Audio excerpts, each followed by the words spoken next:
Well, congratulations on being sober for a whole 3 days.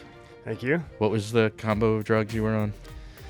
Dimethyltryptamine, psilocybin, lots of booze, and strippers. Yeah. Well, welcome to the Video Reformation Podcast. I'm Ben Oliver. I'm Justin Plant. We're the co-founders of Storyboard Media and your guides to practicing effective video for business. We're like the Rick Steves to PBS viewers like you. That one is kind of a stretch. Yeah? Yeah? Yeah. Yeah? Yep. I'm going to have to Google him after this. Is a show on PBS about traveling around Europe. Looks kind of like an older Aaron Sorkin. Yeah. The more you know. Yes. Thank you. Our topic today is hard truths about video. Before we jump in, though, we do, I'm sorry to inform you, have a new sponsor this week. I'm starting to get used to it, though. Yeah. Our sponsor this week is Secret Sommelier. Wow. No. Oh, okay. It starts here. Got it. Okay. Yeah. Are those all drafts? This is the one document where I have all of the podcast sponsors All the copy that we have. Wow, you should publish that someday. Yeah, we should write a book. Instead of writing a book about video for business, we just write a book of our podcast sponsor copy. Yep. That's Jacqueline, put that on a list. Okay, so Secret Sommelier, we'll hear their full spot later in the episode. Today, we're talking about hard truths about video. Justin, you pointed out this morning that we may have addressed some of these things in the myths about video episode. To me, and this may just be the mood that I'm projecting today, to me, this is like time to grow up, time to have an adult conversation about the reality of video. The birds for and the business. bees. Yes, we're going to talk about your changing body in video today. You see, when a man loves a woman, it's pretty well. So some of these things we may have discussed before. I think we both added some things to this list and not necessarily reviewed together. So let's just... So it'll be a surprise for all of us. Dive into, like every other episode. Let's just dive into hard truth number one. Video is not an MP4 file. It's a practice. So... Manifesto. I think... I hope that this episode is going to be an entry point for some new consumers of the podcast. Mm-hmm. And so for all of those new people we're anticipating, they probably are wondering what we mean by video not being an MP4 file. It's a practice. Whereas our regular listeners and viewers may know all about it. What do we mean by video not being a file, video being a practice? Kind of think back to the 7 phases of practicing effective video. So strategy, then there's the production layer, pre-production, production, and post. And then there's distribution, promotion, and analysis on top. And that's more or less a cycle. And so it's something you do actively. Most people exercise, right? They run, and most people who run on a daily basis. Or like a couple times a week. You wouldn't call yourself a runner if you run once, like once a month. But side note, if I may. Yeah. After my dad had his quintuple bypass surgery 8 years ago, he took exactly that methodology with his recovery. He was supposed to walk on a regular basis. Dad, have you been walking? I've walked. Which means that since the last time you asked, he walked once. And I think a lot of people think that they're doing video because they had one produced a year and a half ago. Right. And the hard truth is video, especially, and this kind of slides into the next one, but video, and especially stuff on LinkedIn and Instagram and so all social platforms, it's very ephemeral. Content can be very ephemeral. Some of it is designed for a longer shelf life, and that's great. But it's something that you need to continually push out there. So maybe the promotion of that video needs to continually happen. And then, what's working? Is it working on this channel better or this channel better? All right, let's shift some of our funding over to this channel because we're seeing more of a return over there. Or what didn't work. Exactly.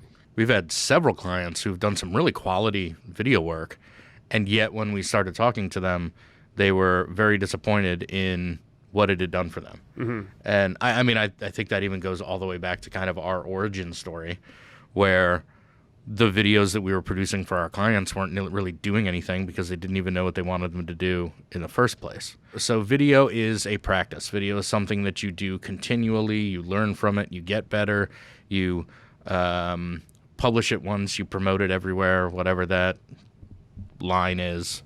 I think a lot of people can relate to what I'm about to say more because, like, if you probably have a friend who started a company and did. I do. Yeah, everybody's got one. Yeah, I mean, a lot of people have attempted to start a company these days, and so one of the things you do is you get a website and you write a blog post, right? Mm-hmm. Well, go to most websites and their blog posts are from like January 2018. Mm-hmm. Like. Most people here who are listening have probably written a blog post. In January of 2018. Yes. And so is that the future or the past? Mm-hmm. Yeah. It's all cyclical. Yeah. So that doesn't make you a writer just because you wrote a blog post 2.5 years ago. Right. Well, and there's something that maybe we need to figure out what the word is for video, but you said it in writer. Right? Writer implies someone who is presently writing. Mm-hmm. Runner.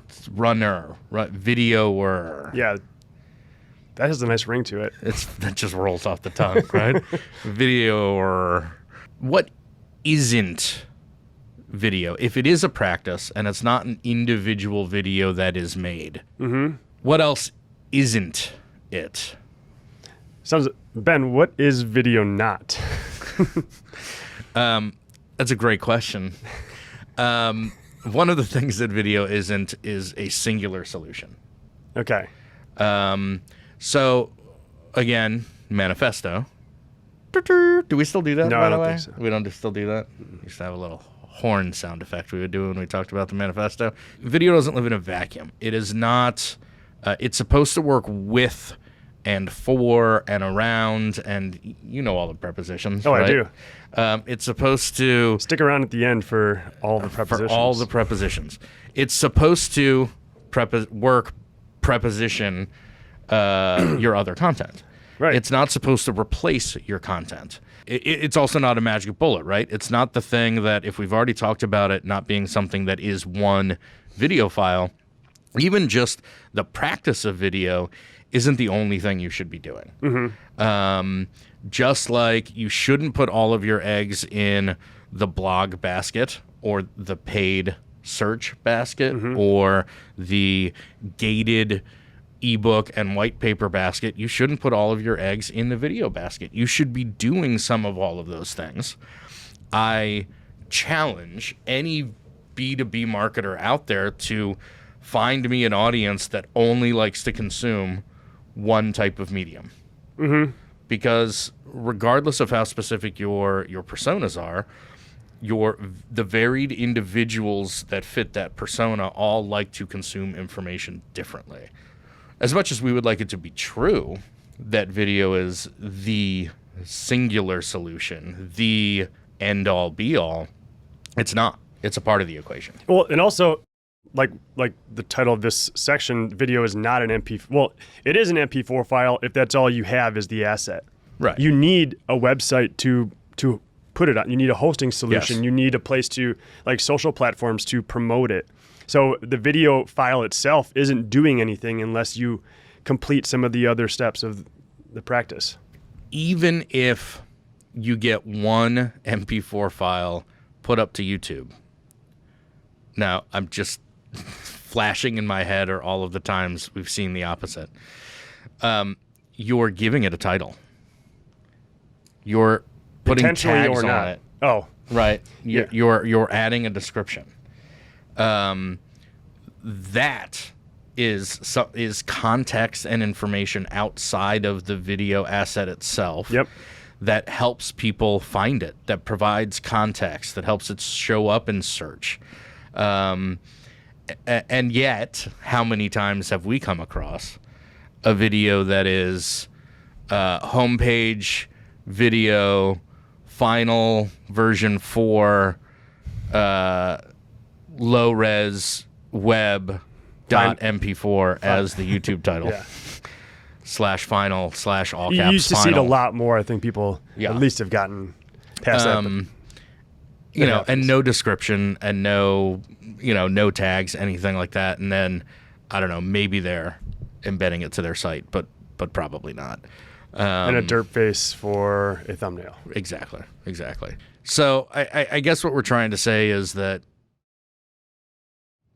I guess we've kind of covered 2 bullet points here, even though we combined them into one. Mm-hmm. It's one is that video is a practice, not a deliverable, which is straight out of the manifesto. And the other is that video isn't a singular solution, or does it work completely independently outside of any of the other context, web page, landing page, social channels, blog contents, whatever that you're putting around it. So it's not a replacement for other content. Right. Yep. Consistency in video is difficult. And that shows up in a lot of different ways. Like viscosity? Like What do you mean by consistency? No. Like how thick or Pour me a thin it glass is? of video, Pour me please. a glass of video. The frequency at which you publish or create video content is one part of consistency. The look and smell and voice and that kind of thing is also another part of consistency, and that is tough to accomplish. If you're working with 3 different producers interchangeably, that stuff's gonna look different, and it's difficult to accomplish a similar. I mean, it's part of it is because there's so many different roles that go into making video. Yeah, you said 3 different producers. Well, imagine just 3 different editors. Yeah. Working From the same producer. So we've got a client right now where we interviewed 3 of their customers to do a series of case studies and testimonial videos, things like that. And same producer, same interviewer, same shooter, same strategic team, same creative team, 3 different editors. Yeah. And even when the footage comes from the same camera and the same camera operator, DP, the same interviewer is asking the questions, once you put it to those 3 different editors, there are going to be differences in editing styles. A creative director should help tamper some of that. Yes, but that's a solution to the consistency issue. Yeah. So many companies that get past, okay, I'm not just making one video, I'm making a series of videos here. I get that. Or they even have a roadmap. Once you're executing that, that's part of what we're talking about here, is making sure that your brand, how many brand guidelines have we gotten? Really good brand guides from really well-established companies with great brands that have 0 video brand guides. They have no means by which to keep the look, style, tone, imagery consistent, so that if you watch 3 videos back to back on their site or on their YouTube channel or wherever you may find it, it feels like it's, without somebody mentioning the company name, they got different lower thirds. They just don't feel like they're made by the same company, because just like a production company or a producer puts their name on the videos that they make for a client, that company is literally putting its name on all those videos. So we want the product that we give to our clients to be consistent, but the entity most concerned about consistency should be the brand itself. Yeah. Even if they haven't invested a lot in that brand, help reinforce the brand by making everything look and feel and sound and taste and smell the same, basically. And that's hard to do if you don't put someone or something in place to manage all of that. Even if you give otherwise complete brand guidelines to 2 or 3 different MoGraph designers, they're going to come up with different ways to do a logo sting. Yeah. Yep. Timing, music. So even if you just had that one video you don't just share it on your social site once. This is something that I think you started to talk about in the first bullet point a little bit. But social sites are so ephemeral. Mm-hmm. There was 2 years ago, I think, at the Internet Summit, I watched a presentation, and somebody actually put up the average life cycle of a post on the different social channels. Mm-hmm. And when you think about all of the work that goes into creating a piece of video content, and then you finally release it on Instagram, and if you haven't gotten a view within the first 14, 16, 18 hours, nobody's going to see it after that. Yeah. Especially if it's a story. It disappears after 24 Sure. hours. It's designed to disappear after 24 hours. But old things don't show up in the feed. And so why would you take all of this time and efforts and all of these resources to make this piece of content, even if you've got 10 or 12 pieces of content and you put them out there only once, it has less than 24 hours for people to put eyes on it. Mm-hmm. And I think this is something that we've struggled with before. Don't be afraid to share the same content a couple months later. Sure. A couple weeks later. Yep. Right? Keep putting it out there because, well, and the cynical way to approach this is nobody's paying attention. Yeah. Right? And people forget, even if they did see it. Yes. And so it takes, I mean, even take the old sales adage of like 7 touches before somebody recognizes who you are. That could very well be 7 times seeing part of the same video before they say, oh, wait, I think I've seen this before. Or these people sound familiar. They still don't have that. And you're sitting there like, you know every word in the video. You know every timestamp of when you've posted it, whatever. No one else knows because no one else cares. And so much of it comes down to timing for the viewer too. Is like, am I able to take action on this now? Probably not. We do some very well-designed cold email outreach that we've talked about on some previous episodes. In that discovery phase where we were working with the company to help develop our cadence and our messaging, it occurred to me that the cold emails that, 1, get into my inbox, 2, are something relevant to me, often take 3 emails before I realize. So like email 1, I see a name Never heard it. from, and I disregard it. Email number 2, I'm like, oh wait, these guys actually do something that, do I have this as a problem? Maybe not. But then it starts to kind of burrow into the brain, because then so often, and I mean, I'm talking about like the 4 times that cold outreach has actually impacted me. But then in all of those scenarios, I'd get to like the 3rd or 4th email in that sequence and be like, you know what? This is a problem I have. I would like a solution. This is kind of timely. I'm totally open to hearing what somebody has to say about this. And I think most recently we signed on with a virtual assistant company. Well, I think that's something that we've had in the back of our minds for a while. 2 years. And then, or 7.5 years, because we always wanted that person sitting in the back of the car taking notes of our brilliant ideas. But even the virtual assistant stuff, I've been getting virtual assistant. Shout out to Logan, by the way. Yes. I've been getting virtual assistant cold emails for probably the better part of 7 years. And it wasn't until we really then had that need. And it wasn't that one organization has been, in my inbox consistently, but like that stuff adds up. And so then when it was, I feel like I've gone way off on a tangent here. But isn't that how we get to hour-long episodes anyway?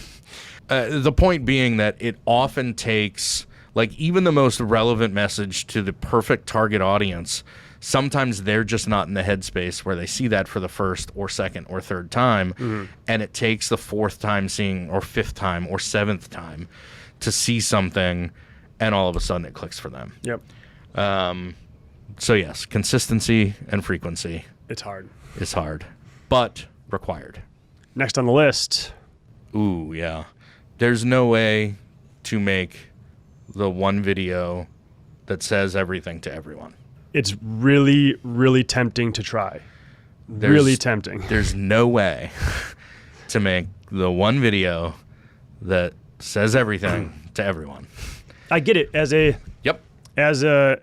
our clients, we may pitch 17 concepts in a roadmap, and they like, these three. Is there a way to put those three into one? No, maybe there's a reason they're separate. Yeah. And I get it, because it kind of combines your resources. You don't have to maybe spend as much on production or editing or writing, and then you don't have to make 2 more landing pages for the other videos. Sure. And it takes less time, and all those things are very attractive. But in the end, what happens with a video that tries to speak to everybody? It speaks to nobody. Nobody gives a shit.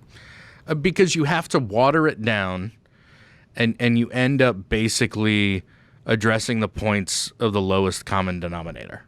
So you're not specifically bringing up a pain point that's going to speak to any individual who has that one pain point. You may speak broadly about some pain points that some of your prospects might have. You're not going to talk about the specific feature set that is going to intrigue one of your prospect types. You're going to talk broadly about what your product or service does that doesn't grab any interest. Right, and most people will give a pre-roll ad the 6 seconds, and if if nothing hooks them there that's specifically for them, if it just starts talking about wonderful things, like it's blah, and you pass by it as quickly as possible. Well, and imagine the process of okay, we've made this video. Now, before we run this YouTube pre-roll campaign, before we put it on LinkedIn, whatever it is we're doing, what do we want the call to action to be? Well, when you look back at that video, kind of the only one that makes sense is learn more. Yeah, visit our website. Which is the weakest ass call to action that you could see have. Everywhere. Yes, that is everywhere, because people are falling into this trap. They're trying to make that evergreen silver bullet. There is no silver bullet. That's where we started on this thing. There isn't, or magic bullet. Like, there isn't this isn't a singular solution. I think also the common misconception, or maybe not misconception, but partial misconception, is that they think that a video costs X. So if they can have somebody make a video for X as opposed to 3 separate, more specific videos, that's going to cost 3X. Whereas what you could do is, knowing that your 3 versions of those videos are speaking very specifically to a certain audience, the 90% of those videos could be the same. Mm-hmm. But there's something on the front end, and then something in the call to action that is specific to that prospect, that audience, that persona, that segment, whatever it is, that platform, right? That is designed to feel more personalized to the person who's watching it. You see this a lot in websites. You see a lot of websites, including ours, that basically ask people to identify either by industry or job title or department within a company.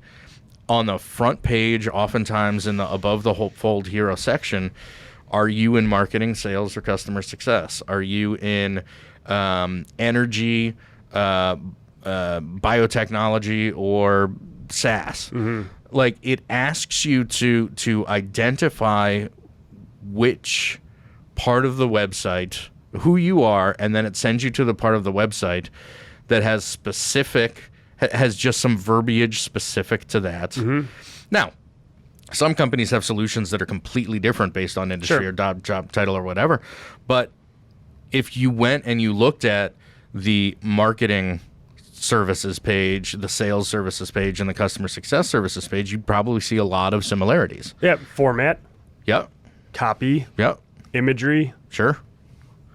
But one of the things that I think a lot of savvier marketers and content producers realize, eventually when you're doing that, when somebody is honestly identifying who they are, they're going to go into that silo, and they're not going to go to one of the others.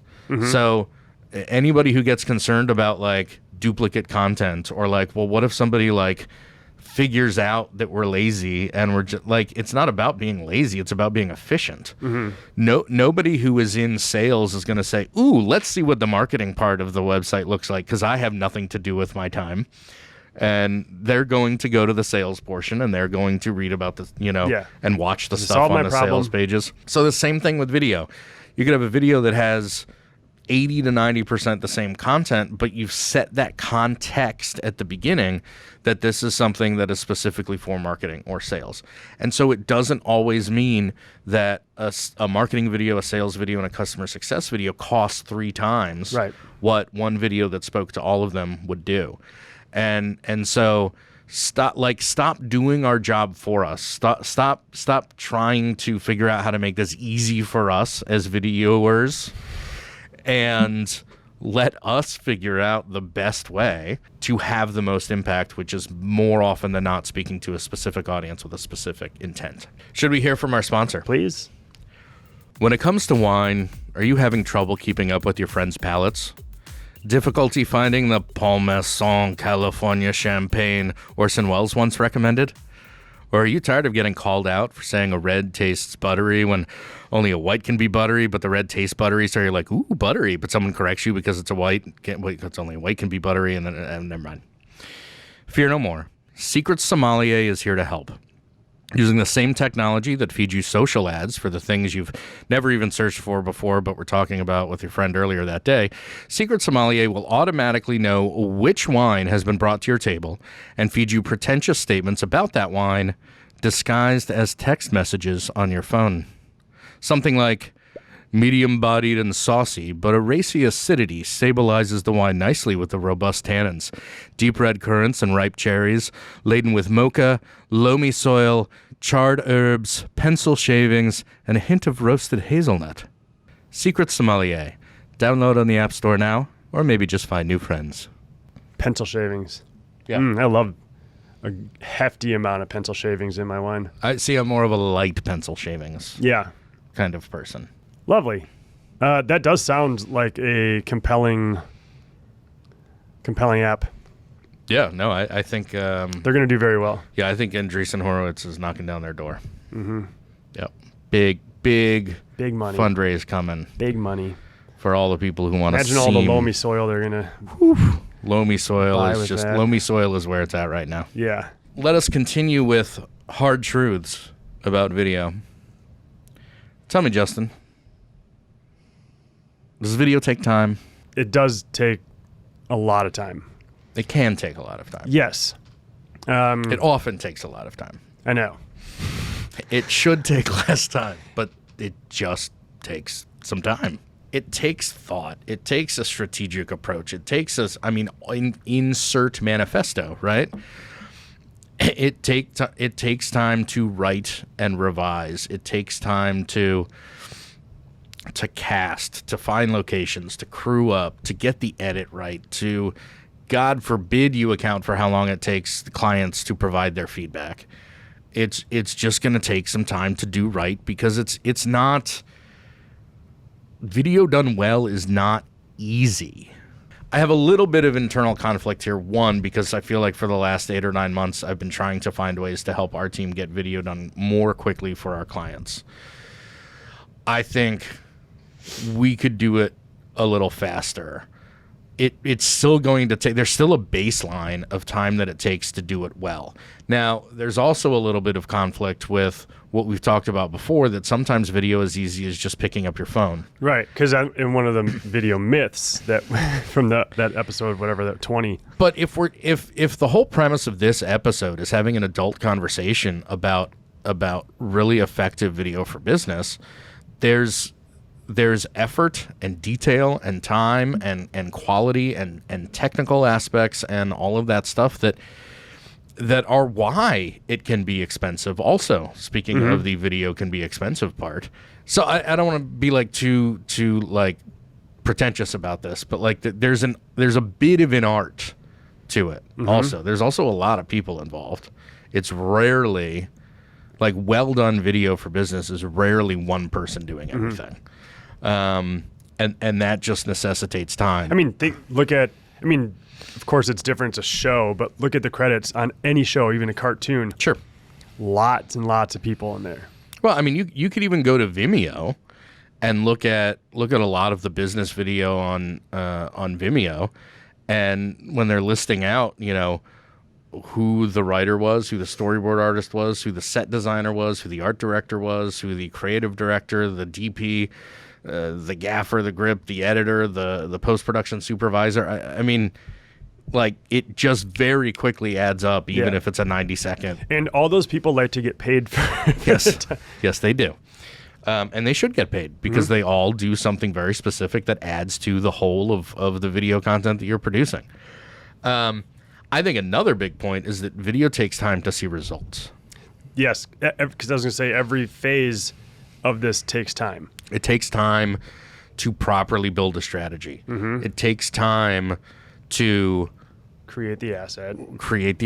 It takes time to get it out there multiple times on multiple channels, promote that content. A/B test it first and then launch the full campaign. And then it takes a minimum of 3 months with it out there consistently in the public to be able to analyze any of the analytics that you have. 6 months is even better. But you're just not, in most cases, going to have a sample size large enough in less than 3 months to really get a good sense of if that video is doing what it was supposed to be doing. And I'm sorry, that's just how it is. I think that also leads to one of our last points that we're going to make here coming up, that, like, you're already falling behind, because there are a whole lot of companies out there who do already have a bunch of content out there that they're learning a lot from their analytics, because it's been out there for 3, 6, 9, 12 months, 2 years, whatever it is, and they've got that leg up on you people who haven't done a whole lot of video. Yeah. And you get what you're paid for more often than not. I think we can dig into that. I think that ties into what we were just saying. Yes, all of those people involved would like to be paid. But again, and this is a very manifesto-heavy episode, you need to be seeing video as an investment, not an expense. It takes time and other resources to create impactful content, and you should be taking that time to make sure that that content is going to have that positive return, so that the money part that you're putting out there is going to be made back and more. Because ultimately, when we're talking about video for business, that's what this is all about anyway. I mean, even if you're doing recruiting videos, you're trying to staff up so that ultimately you can either be more profitable or bring in more revenue. And it usually doesn't happen in the short term, but even the furthest thing from a direct sale, if you're making video about that, you're making it to impact the bottom line of the company you work for, or at least I hope that's why you're doing it. Number 7 of 7 in our manifesto, investment. Video often costs money, and when a business spends money, the expectation will be that there's a return on that investment. We will treat video the same. We will set out to create video that has a positive, measurable return for our business. As the most engaging and measurable content out there, video can and should make the company money. Pretty simple. Let's talk about measurable. A hard truth about video, a lot of people don't. A lot of people say it's impossible to track, to attribute. I think a convenient excuse for not doing any kind of content is because, attribution is hard. Yeah. Sure, it's hard, but it's kind of a required part of the job. At this, I mean, that is, I could make up a statistic, but I've recently seen some statistics that, like, attribution is one of a CMO's top responsibilities.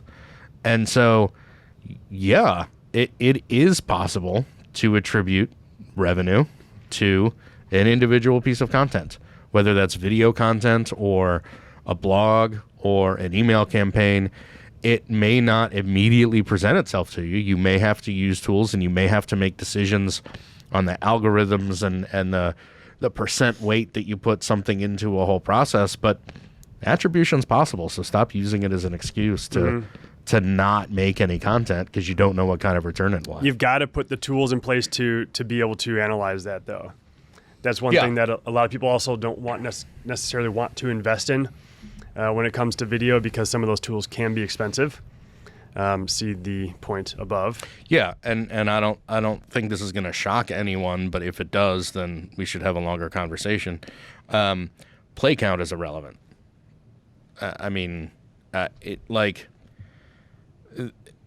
The idea of virality in a video is just in the B2B space is just ridiculous, because if you're trying to create any kind of content that has some form of virality, no matter how you think you define that, you're not doing it for the right reasons, because you've got only a fixed number of potential prospects out there, and they identify themselves in certain ways, and you want to be targeting to those specific populations as opposed to a broad.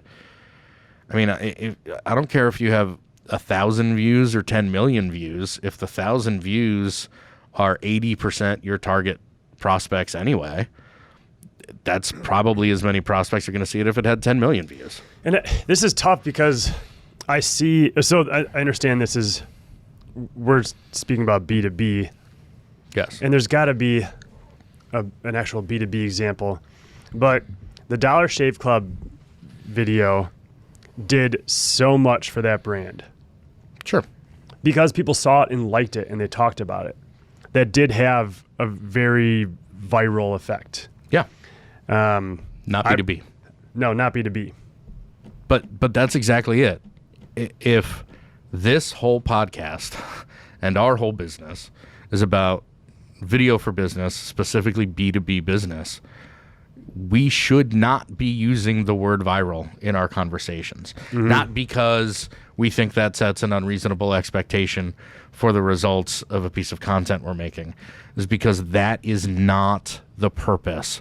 Broad, wide, news-making understanding of your product as a B2B business should not be one of your goals. Mm-hmm. Change my mind. Because sandwich video makes such amazing content. Yeah. But you don't see people posting that. I mean, maybe within the video industry. Right. Maybe a little bit within the tech space, because founders and marketers say, man, that's a really good campaign. That's a really good, but only in that capacity. Yes. Yeah. It's still, and because then you're talking about targeted virality. And that just goes against virality. Right. Virality is a broad, shares itself kind of nature, and I'm tired of talking about it. If you can't tell,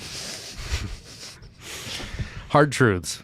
Play count is irrelevant. Yeah. Which is meant to set up the greater point that there are so many accessible and available hosting solutions that give you access to advanced analytics. There's no excuse to not be using them. Mm-hmm. There is no excuse for embedding a YouTube embed on your website if you're trying to generate any actual leads from something. Go to Vimeo Pro for $60 a year and have access to lead capture. Mm-hmm. I mean, I'd pay that out of my own pocket if I were a marketing director. Yeah. A hard truth that applies to most people trying to do video for business, unfortunately, is you're falling behind.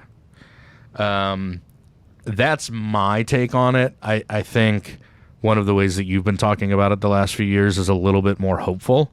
2 or 3 years ago, you started saying that in 2 or 3 years, everybody's going to be doing video for business well.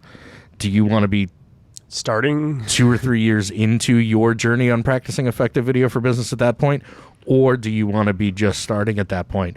We're at that 2 to 3 years from when you started talking about that. And there are a lot of people out there who are doing it well. or who are doing some of these things, even if they're making one video, at least they're measuring advanced analytics, or they're at the very least making multiple pieces of content or sharing it. Like if you're one of these people who's sitting there not acting on video, or one of those people who is, I made a video once, so I'm a videoer, you're falling behind. Mm-hmm. And that's depressing, but true. To put a positive spin on that, a journey of 1,000 miles starts with one step. So very true. Make an effort to do one, to focus on one of these this year or this quarter or whatever, and just understand that it's going to take time. Because video takes time. Yep. That was one of these, right? I believe that concludes our list of hard truths for video. Let's hear from our sponsor again, shall we? Yeah. When it comes to wine, are you having trouble keeping up with your friends' palates? Difficulty finding the Paul Masson California Champagne Orson Welles once recommended? Or are you tired of getting called out for saying a red tastes buttery when only a white can be buttery, but the red tastes buttery? So you're like, ooh, buttery, but someone corrects you because only a white can be buttery. I digress. Fear no more. Secret Sommelier is here to help. Using the same technology that feeds you social ads for things you've never even searched for before, but we're talking about with your friend earlier that day, Secret Sommelier will automatically know which wine has been brought to your table and feed you pretentious statements about that wine, disguised as text messages on your phone. Something like, medium-bodied and saucy, but a racy acidity stabilizes the wine nicely with the robust tannins. Deep red currants and ripe cherries laden with mocha, loamy soil, charred herbs, pencil shavings, and a hint of roasted hazelnut. Secret Sommelier. Download on the App Store now. Or maybe just find some new friends. Does it tell you, like, how to hold a certain type of glass? Like if you're getting Absolutely. So it's got all that, how to sip it. Yeah, so what that'll do, what's really nice is it won't send you a text message, but in the SMS, like in your messages, it'll just show you either a picture or a short little GIF of kind of where to hold it, how to swirl it, awesome. How to, look at the tannins and see what kind of legs it has. Legs? That's right. I don't know. I'm not a wine drinker. I'm not a wine drinker. In my defense, I decided that I didn't like wine while I was in college, which also means we were drinking terrible wine. Yeah. So I have had some wines that I have enjoyed, including a red that I thought tasted awfully buttery, but was corrected very quickly in saying that only whites can be buttery. You were there. When was it? We were at a dinner with a client. Oh, I think I remember that. One of our favorite clients, but I've never forgotten that. All right, so that was this episode of the Video Reformation Podcast. We talked about hard truths for video. I would encourage you all to take a moment, look deep inside yourselves, subscribe, share, like, rate this podcast on iTunes, Stitcher, or wherever you consume your podcasts. Thank you. That is your moment of Ben. That is your moment of Ben.